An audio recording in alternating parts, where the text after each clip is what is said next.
दोस्तों नमस्कार। बिहनिया संजय से मैं कौशल तिवारी।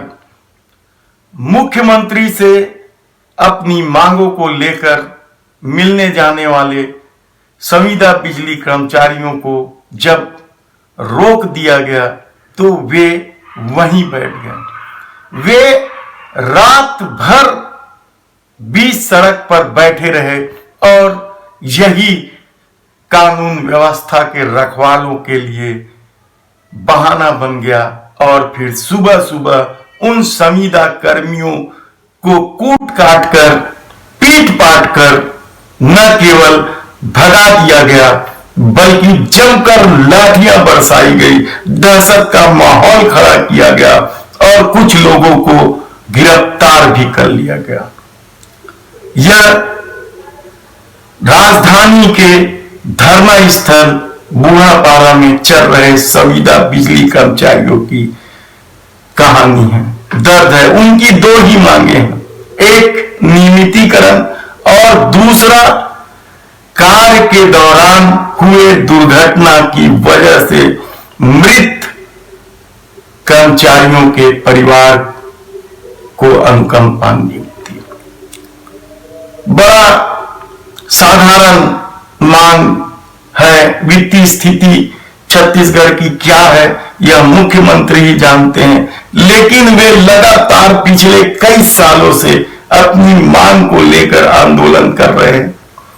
जब एमडी शुक्ला जी थे, शैलेश शुक्ला जी, तो उनकी मांगों पर सहानुभूति पूर्वक विचार करके उसे पूरा करने की बात को लेकर फाइल भी आगे बढ़ने लगी।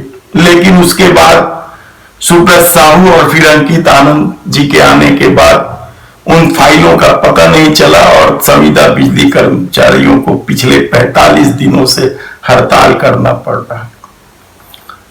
उनके आंदोलन को लेकर निश्चित रूप से प्रशासन परेशान था, खासकर सत्ता की नींद उड़ी हुई थी, क्योंकि वे अपनी मांगों को लेकर लगातार सत्ता को आकर्षित करने जिस तरीके से आंदोलन को रूप दे रहे थे, कभी लाश बन जा रहे थे, कभी भीख मांग रहे थे, कभी जल सत्याग्रह कर रहे थे, कभी थाली बजा रहे थे, तो कभी कुछ कर रहे थे, जिसकी वजह से संविदा बिजली कर्मियों की तरफ सबका ध्यान अनायास ही जा रहा था, माहौल बन रहा था।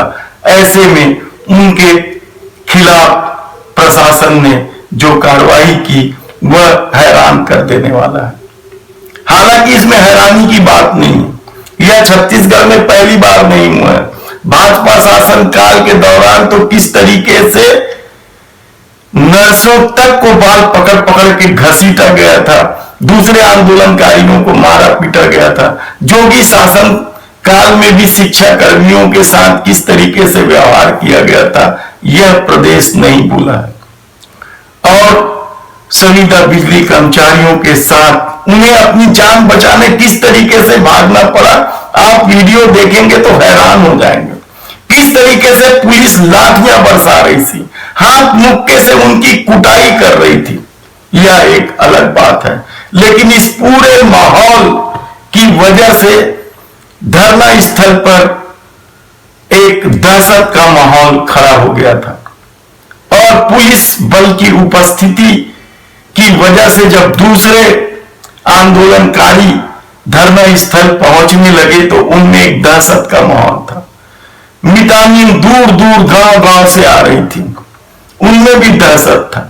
लेकिन वे धरने पर बैठी, दूसरे संगठन भी धरने पर बैठे, लेकिन संविदा बिजली कर्मचारियों का आंदोलन का आगे क्या होगा, सत्ता उनकी बातें समझेगी या पूरा करेगी, यह देखने वाली बात होगी।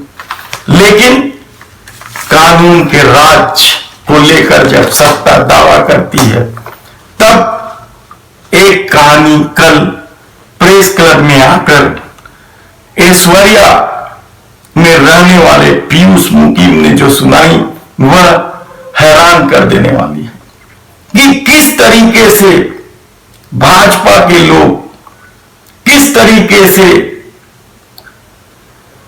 राजनीतिक पहुंच वाले लोग भवन निर्माण अवैध रूप से करते हैं और कोई कुछ नहीं कर सकता। लगातार शिकायतें की जाती है और इस शिकायतों के परिणाम यह होता है कि अफसर भी उन आरोपियों के पक्ष में खड़े हो जाते हैं। बंसल कौन है हम आपको बाद में बताएंगे, जो उन आरोपियों के पक्ष में खड़े हो गए। हालांकि मामला न्यायालय तक भी जा पहुंचा है और मजेदार बात तो यह है कि जिसने अवैध निर्माण की शिकायत की थी उसी के खिलाफ नगर निगम का नोटिस चला गया, खिड़कियां बंद कर दो, हटा दो, तोड़ दो, नहीं तो हम तोड़ देंगे। जबकि वे बिल्डर से खरीदे थे। यदि खिड़कियां गलत थी तो बिल्डर की गलती थी, लेकिन वो उसकी चपेट में है।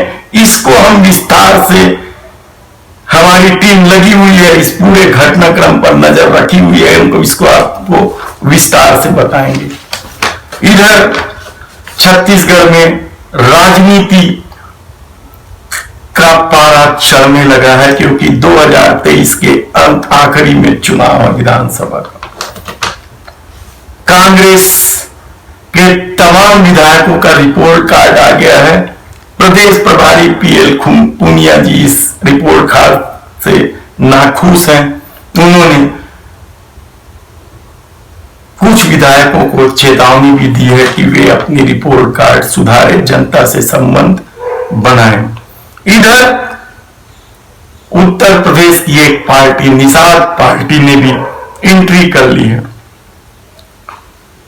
और 25 तारीख को भव्य कार्यक्रम हो रहा है, जिसमें संजय निषाद, जो निषाद पार्टी के अध्यक्ष हैं, वे आ रहे हैं और उनका यह प्रथम आगमन है।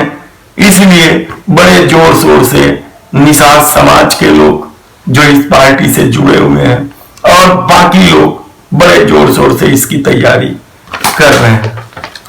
इसके अलावा राजधानी को बदल देने, राजधानी के मकानों को में खूबसूरती का चार चांद लगा देने के लिए innovative events and exhibitors company सितंबर में जोरदार एक्सपो लगाने वाली है, जिसमें interior designer, exterior designer, building material, home decor और फर्नीचर का भी प्रदर्शनी लगाई जाएगी।